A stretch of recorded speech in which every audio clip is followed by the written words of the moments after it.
লকডাউনৰ ফলত একাংশ শ্ৰমিক পৰিয়ালৰ মাজত ভীষণ খাদ্য সংকটে দেখা দিছে।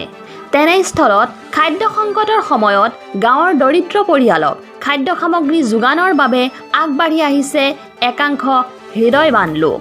হয়, আপোনালোকে এই দৃশ্য দেখিছে নগাঁৱৰ বটদ্ৰৱা সমষ্টিৰ অন্তৰ্গত হাতীযুজুৱা পঞ্চায়তটোৰ কেইজনমান সমাজ সেৱকৰ সহযোগত দুজন হৃদয়বান পুলিচ ফৈজুল হক আৰু মুক্তাৰ হুছেইনৰ লগতে হাতীযুজুৱাৰ বিভিন্ন বিভাগৰ বিভিন্ন চৰকাৰী কৰ্মচাৰীসকল।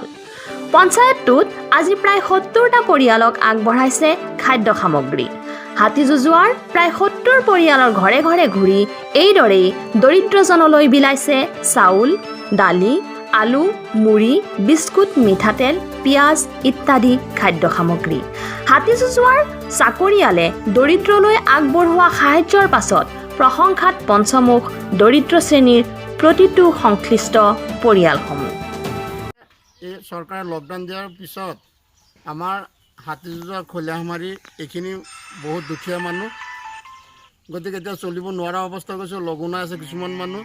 গতিকে আমি এই খলিয়ামাৰী কিছু সংখ্যক 2-3জন মানুহ PWDত চাকৰি কৰা মানুহ আছে, এজন হেল্থ ডিপাৰ্টমেণ্টত আছে, এজন আপোনাৰ অংগনবাদী কৰ্মী।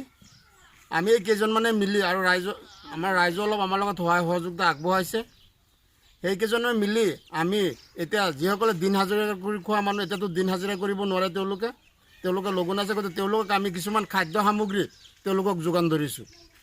আৰু তাৰপিছত তেওঁলোকৰ যদি কিবা অসুবিধা হয় আমাক জনাব, আমি যিমানখিনি পাৰোঁ তেওঁলোকক আমি সহায় কৰি যাম। আপোনালোকে কিমান লোকক? আমি আজি 70 ঘৰ মানুহক বিতৰণ কৰিবলৈ আমি হাতত প্ৰস্তুতি লিষ্ট এটা বনাইছোঁ। 70 ঘৰ মানুহক আজি আমি দিম। বটদ্ৰৱাৰ পৰা মুজাম্মিলৰ ৰিপৰ্ট, লাইভ 365 অসম।